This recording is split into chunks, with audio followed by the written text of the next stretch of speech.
Hombres de valor, red pill, body count, todas putas, hombres beta, simp, valor del mercado sexual.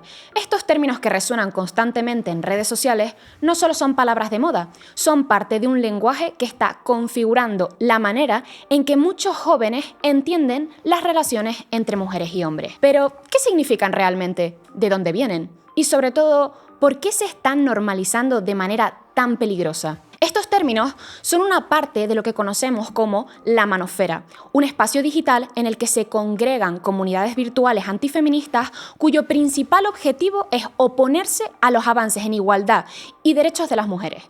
Estos grupos operan con una narrativa en la que los hombres son las verdaderas víctimas de una sociedad que, según ellos, está sobrecompensando los derechos de las mujeres, generando una crisis de la masculinidad. Esto ha llevado a la creación de una identidad colectiva basada en la hostilidad hacia el feminismo y el rechazo hacia cualquier transformación social, que cuestiona la hegemonía masculina. Pero lo más preocupante es el impacto que estos discursos están teniendo en las percepciones de las generaciones más jóvenes. Según el Centro de Investigaciones Sociológicas, en enero del año 2024, un 51,8% de los jóvenes entre 16 y 24 años en España están de acuerdo con la afirmación de que se ha llegado tan lejos en la promoción de la igualdad de las mujeres que ahora se está discriminando a los hombres.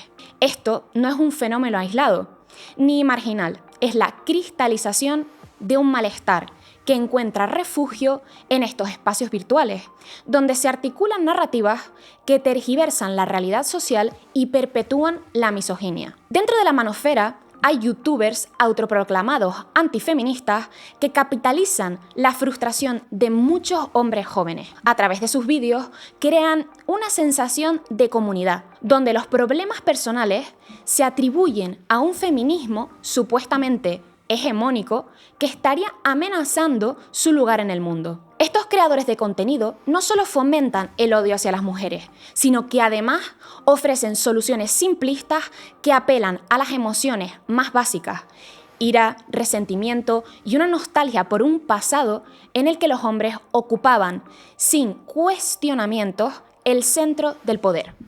La manosfera se convierte así en un espacio seguro para aquellos que buscan resistir los cambios sociales que promueven la igualdad. Estos jóvenes se refugian en un ecosistema de foros, canales de YouTube, cuentas de Instagram y Telegram donde se alimentan entre sí con discursos de odio y desinformación. Lo que podría parecer un espacio inofensivo para desahogar frustraciones se transforma en un caldo de cultivo para la radicalización misógina, en el que se justifica la violencia, el acoso y la supremacía masculina. Es crucial entender que la manosfera no es solo un espacio de opinión, es un espacio de poder que modela percepciones y comportamientos. La narrativa del hombre agraviado, del que sufre por culpa del feminismo, está calando cada vez más en la cultura popular y es fundamental que lo desenmascaremos.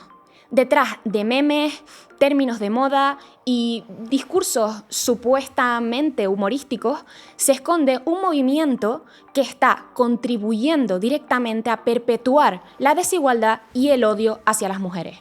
Por eso hoy nos sumergimos en el corazón de este fenómeno, para entender qué está pasando, cómo está afectando a los jóvenes y qué podemos hacer desde el feminismo para contrarrestar esta ola reaccionaria. Desde Federación Mujeres Jóvenes estamos trabajando ahora mismo dentro del proyecto Resistencia Feminista, en visibilizar y sensibilizar en torno a las distintas formas de violencia contra las mujeres jóvenes con el objetivo de sacar a la luz la complejidad de esta grave problemática.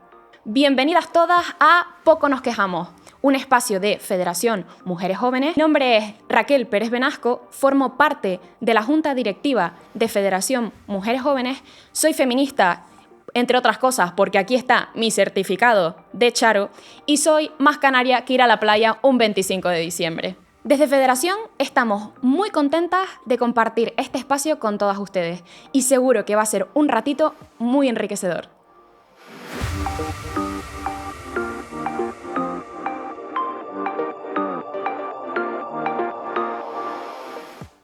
Bueno, bienvenidas a las dos y muchísimas gracias por acompañarnos hoy a hablar de este temazo que a mí personalmente me encanta, que es el tema de la manosfera.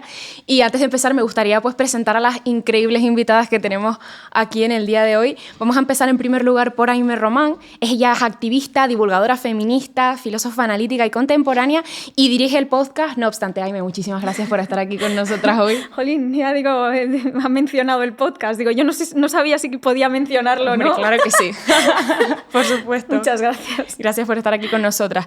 Y por otra parte, tenemos aquí a Alicia Población de Recordis Podcast, una iniciativa donde difunde y comparte la cultura, el arte, las ciencias y la tecnología desde una perspectiva feminista. También es community manager y trabaja en producción y comunicación de distintos proyectos. Tremendo currículum, Alicia. Qué genial. Bueno, muchísimas gracias por estar aquí con nosotras. Gracias Estamos a vosotras. Sí. encantadísimas de contar con ustedes dos para el podcast de hoy. Y bueno, voy a explicarles un poquillo cómo vamos a proceder a lo largo del podcast. Tenemos una serie de preguntas que están englobadas como en unos pequeños bloques y os las voy a ir lanzando a las dos para que contestéis, pero en cualquier momento se pueden interrumpir, podemos aquí entrar en cualquier tipo de debate, que también creo que es como la parte más enriquecedora, ¿no? Así que completamente libres para hablar y intervenir en cualquier momento. Así que vamos a empezar este tema un poco contextualizando. ¿Qué es lo que entendemos actualmente por manosfera? ¿De qué está compuesto este mundo que parece tan oscuro y tan lejano, pero que está entre todos nosotros? Alicia, no sé si quieres empezar tú. Bueno, sí, a ver, claro, este concepto de manosfera es como que está en el aire y sinceramente yo he tenido que estudiar un poco para enterarme del grosso del que estamos hablando, porque es como mucho más allá de lo que yo podía intuir, ¿no? Entonces, yo lo resumiría así brevemente como comunidades online de hombres que, bueno, se definen como antifeministas y con un claro sesgo sexista, ¿no? Y lo que me parece a lo mejor más preocupante es que es verdad que está teniendo muchísima fuerza entre las generaciones jóvenes, ¿no? Tanto a través de las redes sociales como a través de, pues, ya de cosas no ya digo tan actuales como pues, TikTok, Instagram, estas cosas, sino ya con YouTube, con todos los foros que ya tienen miles y millones de usuarios. Entonces, bueno, creo que es un punto muy a tener en cuenta, ¿no? El hecho de que todas estas generaciones jóvenes se estén metiendo en estos espacios. Totalmente. ¿Aimé? Iba a comentar que es curioso porque a pesar de que he dado algunas charlas ya sobre la manosfera, sobre la radicalización de hombres cada vez más jóvenes en redes sociales, pero nunca me habían pedido que definiera lo que es la manosfera, ¿no? Y me parece que está muy bien que podamos empezar, pues eso, dando algunas definiciones. Yo entiendo la manosfera, como decía la compañera, como una comunidad online, pero también como una serie de códigos, narrativas, la red pill, ¿no? El body count, todo esto de lo que se habla tanto, sobre todo ahora en Twitter y demás, que se articulan alrededor de un rechazo a lo que muchos hombres jóvenes interpretan ahora como el statu quo, ¿no? Es decir, lo que llaman ideología de género, ¿no? Que al final podemos hablar de cuál es la auténtica ideología de género, pero en cualquier caso, claro, ha coincidido un nuevo ciclo político en el que hay una fuerte desafección y un cierto descrédito respecto a las instituciones. Y claro, ha coincidido con un momento en el que movimientos sociales como el feminismo, como el antirracismo, como la lucha por los derechos LGBT han conseguido calar en los discursos, en el día a día, ¿no? Han conseguido también marcar hasta cierto punto pues, la agenda política, ¿no? Y también discursiva. Entonces, parece que de alguna forma se asocia el feminismo a pues, el statu quo, al poder institucional, ¿no? Y esto en un momento como en el que nos encontramos de eso, de fuerte desafección entre los jóvenes, pues también ha jugado un papel. Pero bueno, ya me estoy adelantando un poco, ya me estoy anticipando, me parece. No, está fantástico todo lo que nos estaban comentando y me parece súper interesante lo de contextualizar lo que es la manosfera para que todas nuestras oyentas sepan de lo que estamos hablando. Y también una de las cosas a través de las que se vertebra dicha manosfera es que se divide también como en una serie de grupos concretos de hombres que se pueden clasificar en incels, en los youtubers antifeministas. No sé si qué pensáis o dentro de esta investigación que me estabas contando tú, por ejemplo, Alicia, que habías hecho, ¿cuál te ha llamado más la atención? O Aimé, tú también contéstame, a lo mejor cuál crees que en España tiene más calado de todos estos grupos. No sé si Alicia a lo mejor quieres empezar dentro de esta investigación que nos estabas contando. Madre mía, es un Cristo esto, ¿eh? Porque claro, yo es que me he puesto a, pues eso, a googlear un poco a ver esto de qué iba. Y claro, me encuentro con un montón de siglas que he dicho, vale, vamos a ver qué son estas cosas, porque entre... Men going their own way. Total, ¿sabes? FPR, FPV, los PUAs, los incels... Bueno, entonces, a mí una cosa, el que más me ha llamado la atención en general todos, ¿no? Porque me parece, o sea, es una cosa que me sorprende mucho, pero quizás es por también cómo soy yo, ¿no? Y en la burbuja que creo que vivo, que eso creo que nos pasa a muchas, ¿no? Pero bueno, una categoría que me ha hecho mucha gracia, que me ha llamado la atención, son los gurús, ¿cómo los llaman? Los pick-up artists, sí, ¿no? De la seducción. Eso, de los artistas del ligue. Claro, yo digo, pero esta gente no sabe lo que es ligar. O, bueno, no como yo entiendo que es ligar, ¿no? Entonces, claro, me llama mucho la atención esto y me llama la atención porque creo que es, digamos, la categorización que yo veo que está más cerca de problematizar esto por ligarlo a un sistema como es el capitalista neoliberal en el que vivimos. Es decir, el ver a las mujeres como una mercancía, claro, y el entender que eso es ligar. Cuantas más tengas, pues más exitoso como hombre eres, ¿no? Entonces, esto, claro, me llama la atención porque es como lo mismo de siempre, lo mismo que ha pasado siempre, pero modernizado porque ahora pues somos gurús o nos llamamos whatever con las siglas que sea, ¿no? Pero vamos, es que con todos los que hay, vamos, da para otro podcast. No, sí, para elegir uno está complicado.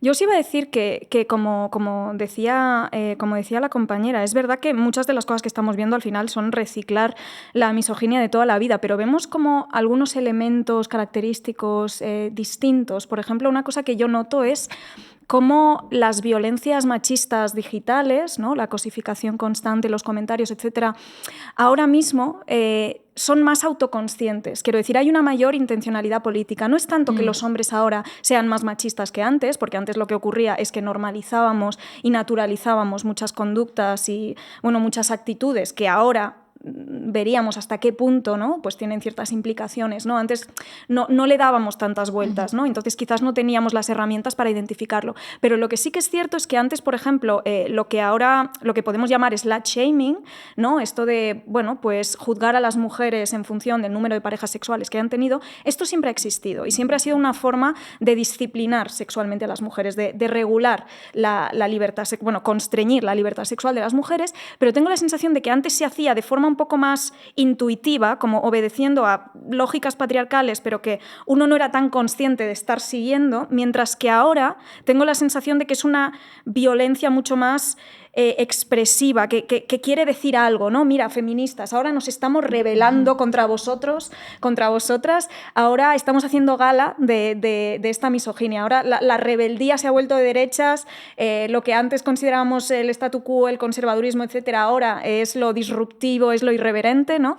Entonces veo ahí esa diferencia, que las violencias machistas no es que sean necesariamente, se hayan agravado, sino que tengo la sensación de que los hombres son más conscientes, los que ejercen esa violencia, de por qué la ejercen, ¿no? y qué pretenden con eso, ¿no? Por ejemplo, bueno, ya hablaremos de esto, pero también los youtubers que hacen vídeos ensañándose con divulgadoras feministas, etcétera, son conscientes de que también lo están haciendo como una forma de violencia correctiva ejemplarizante de mira lo que pasa si te enfrentas a nosotros. En plan, no es solo callar a esa mujer, es callarnos a todas.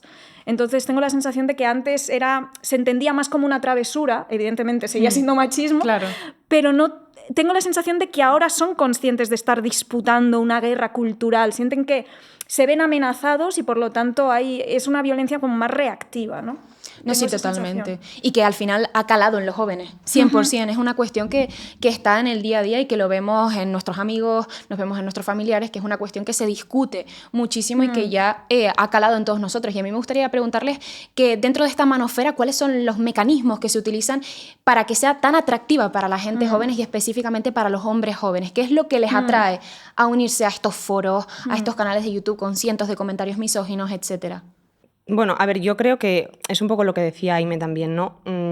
Yo creo que estamos en un momento de desafección política y estamos en un momento en el que las generaciones jóvenes vivimos la precariedad, la soledad, la ausencia de futuro, la ausencia de ideales. Entonces, claro, de repente te encuentras un lugar fácil donde acceder, donde de repente puedes volcar todas tus frustraciones y la gente te contesta y además te contesta de una forma pues muy, muy visceral, ¿no? Y entonces eso pues es muy emocional, claro, vivimos en la cultura de las emociones. Entonces, claro, conectan por ahí con la juventud y es muy fácil conectar con la juventud mediante las emociones y es muy fácil conectar con una juventud que está totalmente precarizada, totalmente sin falta de, o sea, con una falta de de criterio y de pensamiento crítico. Entonces, claro, llegan a un lugar que son las redes sociales, que no solo les guarda el anonimato para absolutamente todo lo que digan, sino que también que no te deja espacio al debate. Entonces, claro, en un espacio en el que mantienes el anonimato y encima no puedes debatir porque no hay espacio, porque al final vienes un chat o vienes, ¿sabes? ¿Qué pensamiento crítico estamos construyendo? Entonces, claro, todo es una retroalimentación y yo creo que eso es lo que me imagino que conecta más con los jóvenes. Total. Y también el hecho de que todas estas políticas públicas y avances culturales feministas no hayan venido acompañadas de avances también a nivel material, ¿no? Para los hombres jóvenes, tampoco para las mujeres jóvenes, ojo, es lo que también comentaba Alicia, ¿no? Que nos encontremos en un momento de precariedad, de ausencia de horizontes o futuros esperanzadores e ilusionantes, ¿no? Yo creo que el hecho de que en un momento en el que supuestamente estaba gobernando la izquierda, en el que supuestamente habíamos ganado esa batalla cultural y estábamos en las instituciones y demás, que no se haya podido hacer más porque las personas jóvenes, sobre todo, tengan acceso, ¿no? Pues a eso, a un proyecto vital que les ilusione, yo creo que eso hace que la derecha lo tenga muy fácil para vender que existe una especie de relación causa-efecto de claro, es que se han gastado todo el dinero en chiringuitos feministas para 4 mujeres privilegiadas y a vosotros os han dejado sin nada, ¿no? Cuando realmente no tiene nada que ver, pero la cuestión es que lo que sabe hacer muy bien la manosfera es identificar esos malestares en muchos hombres jóvenes, que también son malestares de género, que también tienen mucho que ver con que esos hitos de la masculinidad tradicional sean incompatibles con los tiempos en los que vivimos, no solo por cuestiones positivas, como que las mujeres hayan ganado independencia económica y agencia sobre sus propios cuerpos, que esa es la parte positiva, sino también por el tema de la precariedad, que cada vez nos independizamos más tarde, que cada vez además hay como menos espacios no virtuales donde socializar y conocer a gente, con lo cual hay una epidemia de soledad.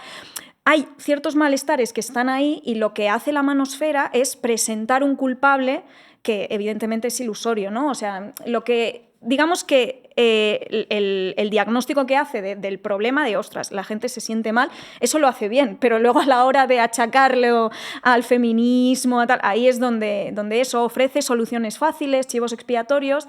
Claro, nosotras tenemos que decir, no, es que esto es multifactorial, es que pasa esto, pasa lo otro, pero no tenemos la misma facilidad para decirles, mira, haz tal y ya está, ¿sabes? En cambio, ellos pueden decir, no, es que los inmigrantes, no, es que el feminismo, tal. Entonces, les da una respuesta que puede resultar, pues eso, reconfortante. Y luego está también este elemento de que ahora lo disruptivo, lo irreverente, lo outsider y lo antisistema es ser de ultraderecha, ¿no?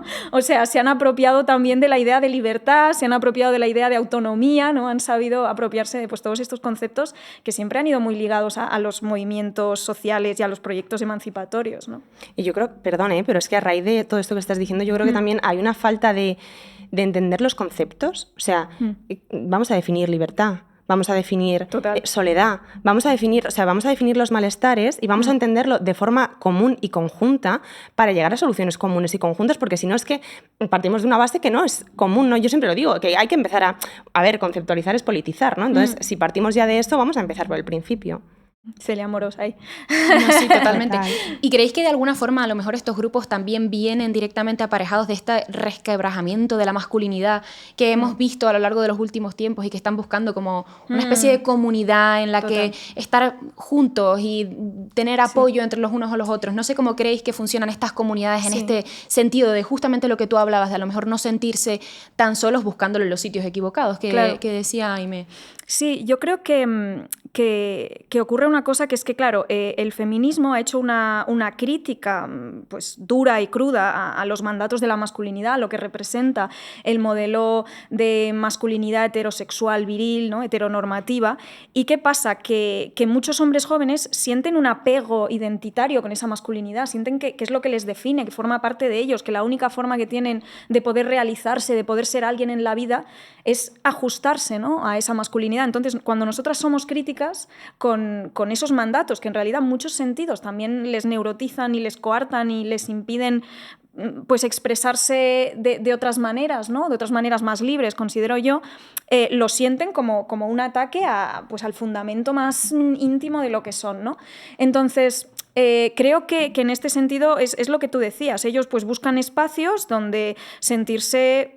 Sí, pues muchas veces se les llama también comunidades afectivas, ¿no? Porque yo creo que un error en el que hemos caído muchas veces las izquierdas es en pensar en estos debates como algo que se tiene que dirimir pues, mediante una deliberación racional de no, yo te doy los datos, tal. No, al final la polarización es afectiva, es identitaria. Muchas veces la gente... Emocional. El proceso mediante el cual adquieres un sistema de creencias u otro tiene mucho que ver también con cuestiones identitarias.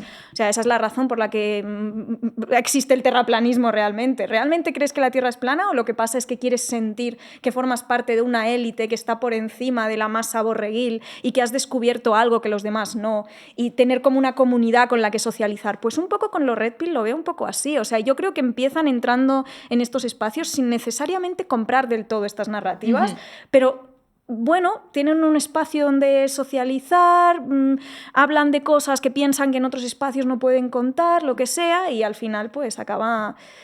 Poco a poco te lo acabas comiendo. Sí. Totalmente. También yo he visto, o sea, he leído pues comentarios, ¿no? de hombres que no sé si están tan metidos dentro de esto que llamamos manosfera, ¿no? Pero como que, claro, que se sienten muy cortados porque entonces cuando hablan con una mujer es como que tienen miedo de siempre ser criticados o de siempre... Claro, es como... Jolín, ahora nosotras también estamos reaccionando, ahora nosotras también nos enfadamos, ahora nosotras también tenemos ese reactivo, ¿no? Entonces, claro, eso sienta mal, ¿no? Tienes que seguir siendo educada, tienes que seguir hablando suavecito, tienes que no perder las formas. Bueno, pues es que a lo mejor... Creo que tenemos que aprender a debatir, pero es que, claro, se tienen que dar esos espacios. Es que vuelvo otra vez a lo mismo. O sea, es que nos da miedo hablar, porque ya estamos polarizándonos. En cuanto tenemos opiniones diferentes, nos polarizamos. Entonces, claro, yo entiendo que se junten en estos nichos, igual que nosotros nos juntamos en los nuestros. O sea, claro, cámaras te juntas, de eco, sí. Exacto, te juntas con los que piensan como tú, que me da muchísima pena, pero es que es también algo, digamos, intrínseco al ser humano la pertenencia al grupo, ¿no? Entonces... en este sentido, yo no sé de qué manera podemos avanzar hacia el reunirnos unas y otros, en el sentido de vamos a colaborar, vamos a hablar, vamos a entendernos, ¿no? O sea, creo que eso lo pensaba decir un poco al final, pero creo que de eso va la amistad, ¿no? O sea, creo que yo el concepto que antepongo a la manosfera es la amistad. Y cuando hablabas tú de comunidades afectivas, claro, yo no sé hasta qué punto estamos volviendo a no entender los conceptos desde el punto de ¿qué es afectividad? ¿Qué son los afectos? ¿Cómo estás mostrando tu afecto ante ese hombre que lo único que le estás diciendo es que sea un macho, lígate a un montón de... O sea, antes estaba hablando con las compañeras contando unas cosas de esos chats y de esos telegrams que digo, esto no es amistad. Esto no es amistad. Entonces, claro, ¿qué es esta? Y también te digo una cosa, es que es lo fácil, porque el sistema pone muy fácil que estos espacios se den porque dan mucho dinero. Es decir, todos los clics que se dan en esas redes sociales, en esos espacios cibernéticos, están dando dinero a alguien. Entonces, claro, no interesa tampoco quitarlos. Sí, yo al decir comunidad afectiva, de hecho, estaba pensando más en algunos foros que yo, bueno, estuve una temporada monitorizando e investigando, metiéndome en foros incel, y claro, me daba cuenta a veces de que sí que había una cierta vulnerabilidad en el sentido de hablar de ostras, es que siento que no soy suficiente, es que siento que tal, es que siento que cual. Entonces, a mí me parecía súper interesante la forma en la que hacían un diagnóstico, una radiografía de lo que es una cultura patriarcal, como súper preciso, pero luego la conclusión a la que llegaban era que tenían que agarrarse más a esas cadenas para poder ser libres. Y decías, vamos a ver, ¿sabes lo que te quiero decir? Pero sí que veía, sí que es verdad que cuando hablamos de los pick-up artists y tal, sí que es todo como muchísimo más deshumanizante y tal. En el caso de los incels, deshumanizan a las mujeres, y eso también tenemos que hablar de cómo estas nuevas generaciones, yo creo que también la pandemia, no sabemos todavía, no tenemos perspectiva para poder analizarlo, pero puede haber hecho también que al tener solo, durante fases bastante críticas del desarrollo de muchos chavales, haber estado encerrados en casa, pudiendo únicamente relacionarse mediante estas redes sociales, en momentos en los que, bueno, pues lo normal sería que tuvieras amigos y amigas y pudieras desarrollar esa empatía hacia otras personas. Yo creo que eso también ha hecho mucho daño y creo que hay un nivel de deshumanización que es para mirárselo, porque parece que hablen de las mujeres como si fuéramos recompensas de videojuego, que por el simple hecho de haber pasado ciertas pantallas tienen derecho a reclamar, ¿no? Es como, no, yo he hecho esto, he hecho lo otro. ¿Por qué no me da, sabes? Como si no fuéramos sujetos también, ¿no? Pero quería decirte que creo que una cosa de la que no se habla mucho, aunque tú sí que lo has comentado, es cómo todo esto de las cámaras de eco, evidentemente, podemos hablar de si el ser humano es más o menos tribal o lo que sea, pero también tiene mucho que ver con cómo están diseñadas las plataformas, las principales plataformas que utilizamos para socializar cuando estamos en Internet, y están diseñadas de tal forma que no solo recibes muchísimos estímulos y muchísima información, sino que el contenido que tú recibes, el algoritmo también se individualiza mucho para que sea aquello con lo que tú más interactúas, y eso también hace que, o sea, como que fomenta además esa cámara de eco, ¿no? Entonces yo, por ejemplo, lo pienso mucho, chicos de 14, 15, 16 años, que veo mucho, no sé si esto ya es más una impresión mía, porque no creo que haya todavía estudios sobre el tema, pero veo que cada vez tienen menos amigas, porque la gente habla mucho de si tienen más o menos parejas, o si están más o menos solteros, o de si son más o menos célibes, pero se habla poco de si tienen amistades femeninas, si tienen relaciones con chicas de su edad, relaciones de, pues eso, de poder hablar con la compañera de al lado en vez de verla únicamente como un potencial trofeo, una potencial pareja sexual o romántica, ¿no? Y pienso mucho eso, en cómo la idea que tienen de cómo piensan las mujeres o cómo sienten las mujeres, etcétera, tiene mucho que ver con el contenido que han estado viendo en Twitter, que son bots, que son contenido ragebait, que es contenido diseñado específicamente para indignar. Y me preocupa eso también, ¿no? La clase de subjetividad que produce el hecho de que la relación que has tenido con mujeres haya estado siempre tan mediada por Elon Musk, ¿sabes? No sé, eso también habrá que ver cómo evoluciona. Sí. Alicia, no sé si querías añadir... Que lo que hablamos de la amistad y lo que hablamos de las amistades entre mujeres y hombres heterosexuales es que, claro, si nos damos cuenta, tampoco tenemos referentes de esas amistades. Ya. O sea, el único que se me ocurre pensándolo según venía hacia el podcast es Hermione Granger y Harry Potter y Ron, con Ron acaba liada. Entonces, y claro, entender la amistad entre mujeres y hombres no como la mujer como confidente. Sí, exacto. ¿Sabes? O sea, que decir, no es un hombre que vuelca... Ah, porque claro, que ella me escucha, ¿no? Porque como las mujeres escuchamos mucho mejor que los hombres, no, es preocuparte por lo que le pasa a ella, por eso, bueno, Harry, yo no sé si se preocupaba mucho. Entonces, claro, si no tenemos referentes de mujeres y hombres heterosexuales que hayan sido amigos, ¿qué pretendemos? Que ahora de repente se nos ocurra. Si es que estamos súper atravesadas y atravesados en ese sentido. Entonces, es muy difícil. Y yo creo que eso es fundamental. Y otra cosa, hablando de los referentes, es que el otro día no sé dónde leía que decía que los hombres heterosexuales... a los hombres heterosexuales no les gustan las mujeres. Y dices tú, qué paradójico, ¿no? Pero claro, tú pregúntale a un hombre heterosexual qué mujeres referentes tiene. Es que no tienen mujeres referentes. Su madre. Es que es muy fuerte. Objeto de atracción sexual, pero separándolo de la afectividad, sí. de todo. Sí, o sea, no. Sí, pero ni admiradas. Ya, o sea, quiero decir. Cero. Sí. Admira a mujeres, más allá de lo guapa que sea, lo inteligente que sea, lo mucho que te guste a nivel... No, realmente... ¿Escuchas podcasts de mujeres? Sí. ¿Lees libros de mujeres? ¿Lees ensayos? Ese famoso texto sobre cómo la virilidad heterosexual es homoafectiva y homosocial, aunque luego sea heterosexual, ¿no? Pero a eso me refería, ¿no? A que somos, sobre todo, pues es un objeto de deseo sexual. Totalmente. Pero se divide una esfera de la otra. Totalmente. Y hemos mencionado un poquito ya por encima el tema de los youtubers, y yo creo que ya es momento de ahondar en este tema en profundidad, porque creo que es uno de los grupos de la manosfera más potentes en España, sin ningún tipo de duda. ¿Cómo creéis que afectan en el contenido que vemos en redes sociales en el día a día, y cómo estos mensajes pues cada vez llegan a más gente y tienen un amplificador cada vez mayor, y cuál es el papel que juegan estos youtubers en que todos estos mensajes misóginos cada vez lleguen y calen más en la población?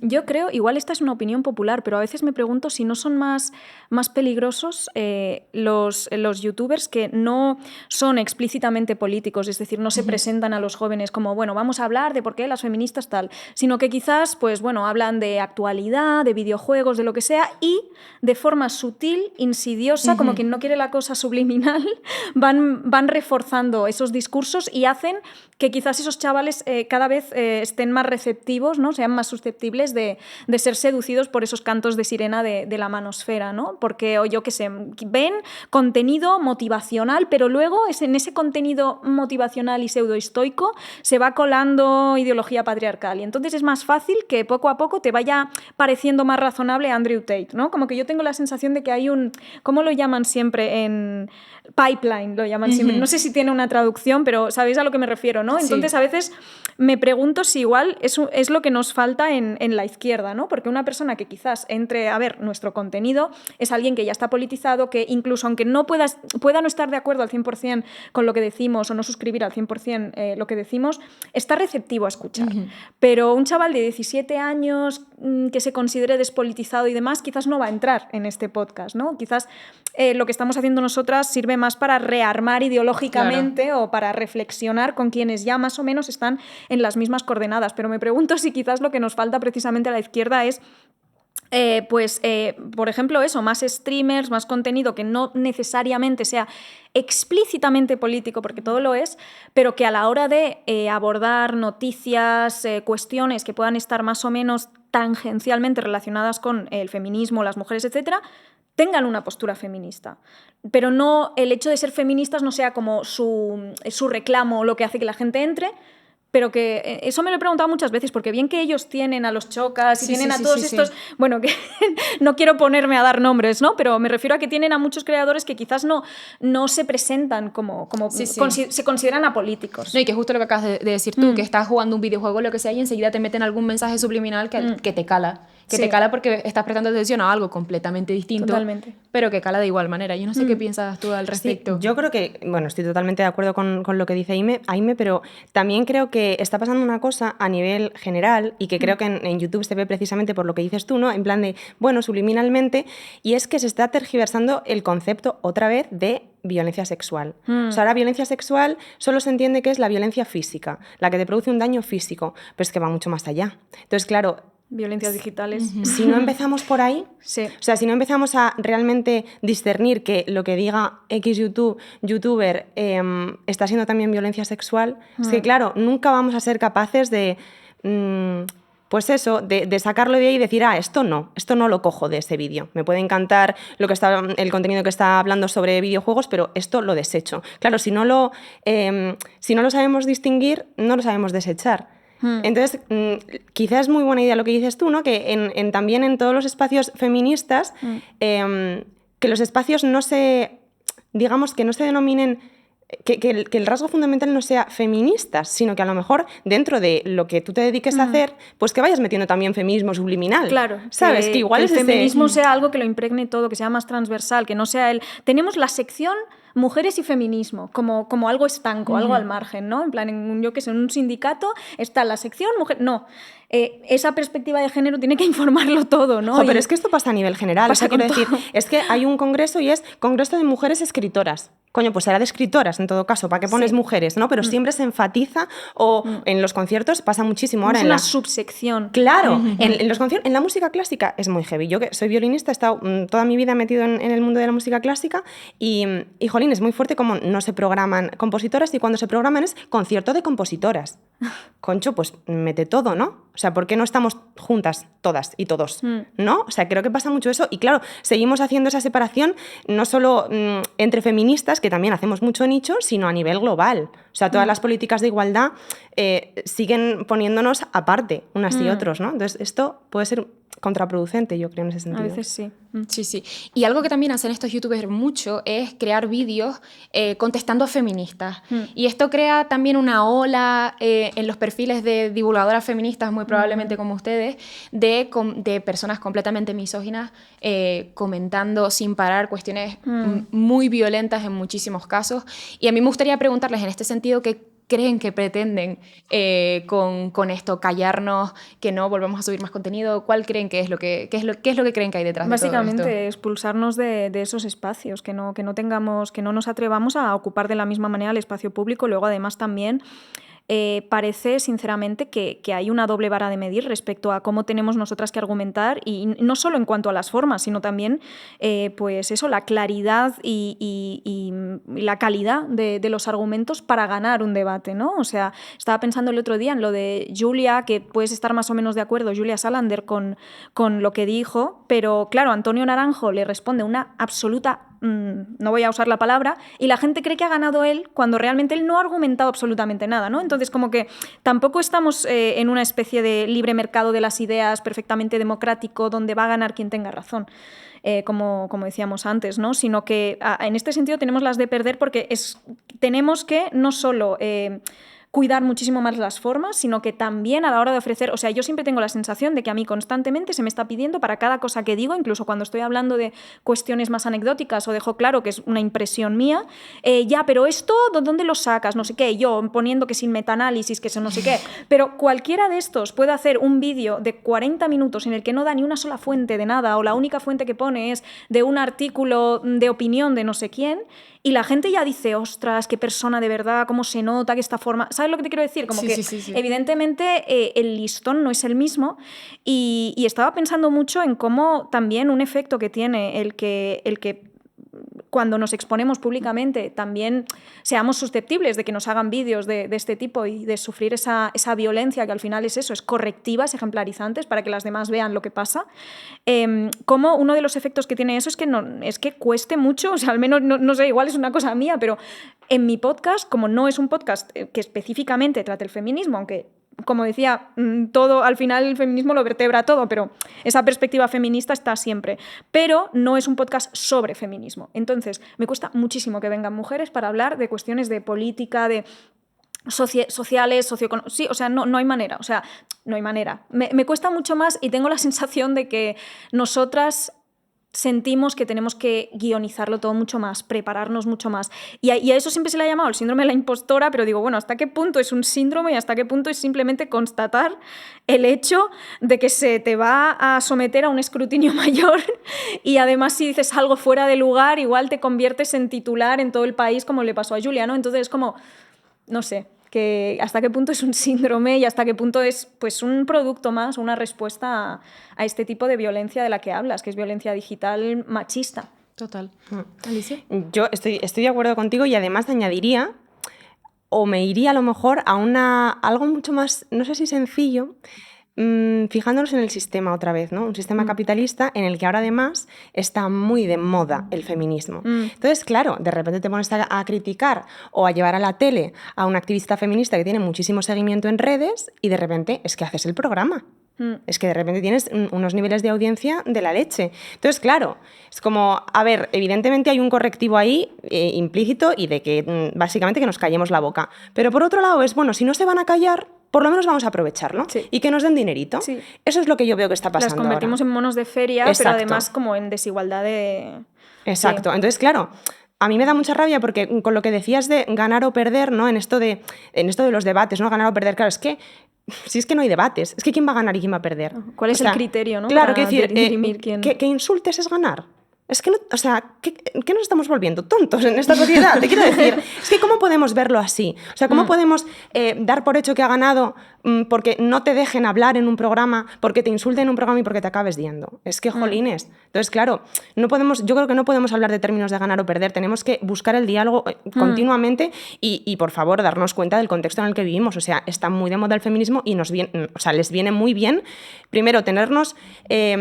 a unos niveles de estrés de la leche, porque también es lo que decías tú de nunca estamos a la altura, siempre nos lo tenemos que preparar más, porque siempre nos pueden insultar, siempre nos pueden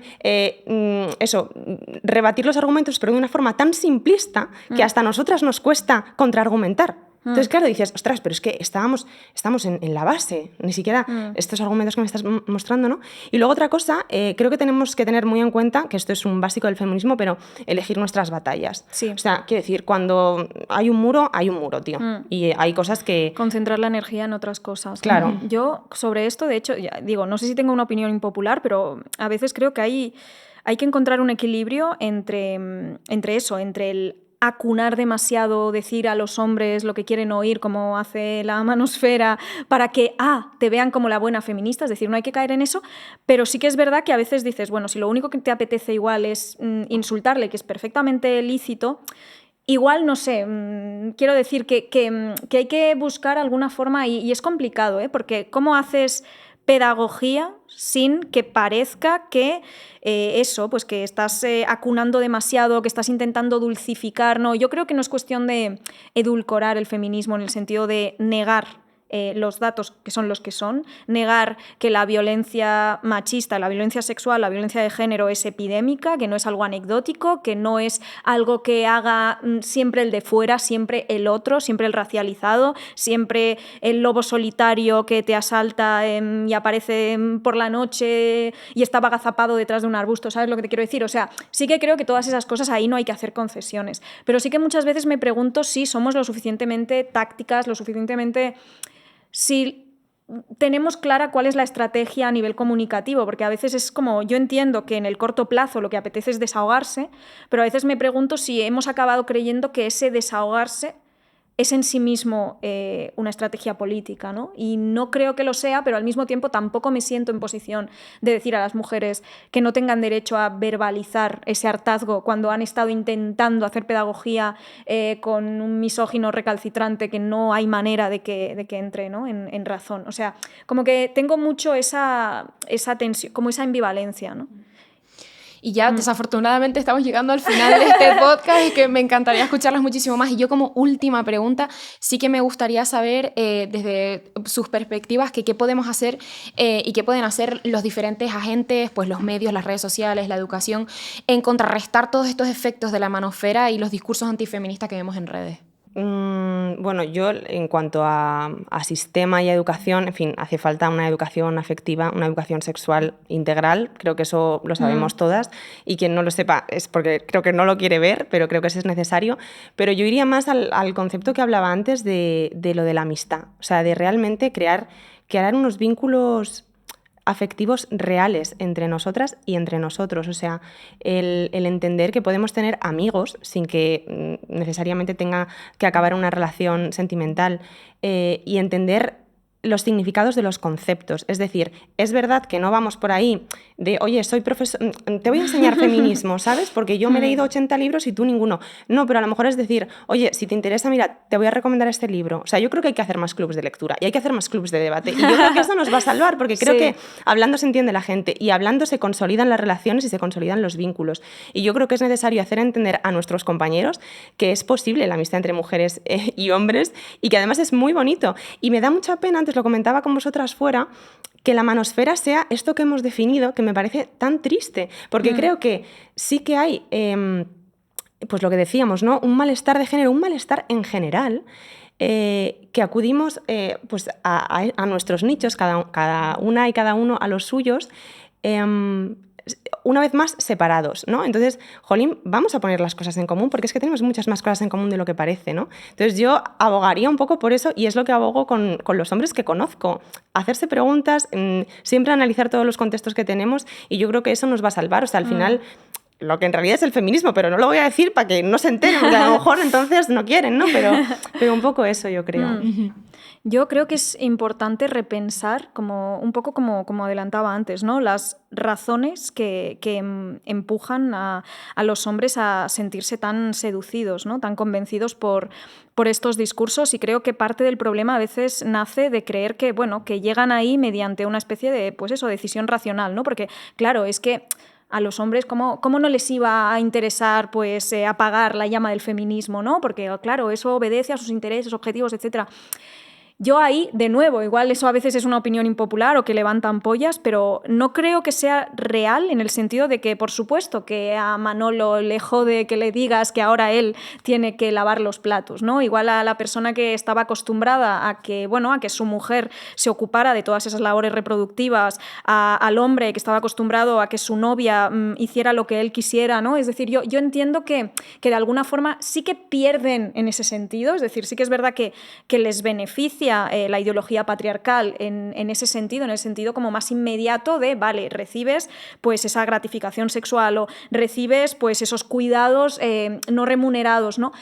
Pero realmente, si les hiciera felices y si realmente estuvieran en paz con ese orden de cosas, no habría, digamos, tantas suturas, ¿no? en la masculinidad. No sentirían que siempre tienen que ser más, que siempre tienen que ganar más, que siempre tienen que ligar más. Con lo cual, yo creo que al final, por mucho que a nosotras nos haga más daño, que esto es verdad, o sea, al final más puteado que el hombre trabajador que bueno, al final le han vendido que su solidaridad está con su jefe y no con sus compañeras, o sea, más puteado que él está su mujer, por supuesto.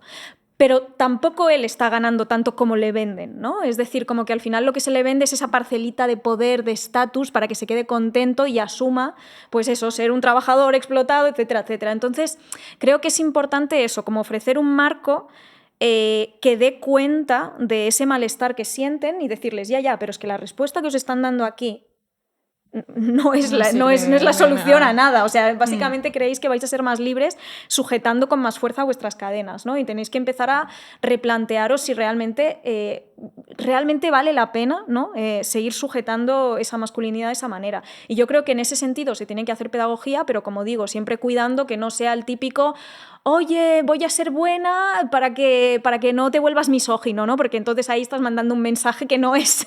Ahí lo que estás haciendo es reforzar la idea de que tienen que venir aquí para que, ¿no? Como que el feminismo les tiene que, que la única razón por la que les tiene que, de alguna forma, interpelar el feminismo es para lo que les conviene a ellos o no les conviene a ellos, ¿no? Cuando también tendría que haber esa solidaridad, es decir, ¿no?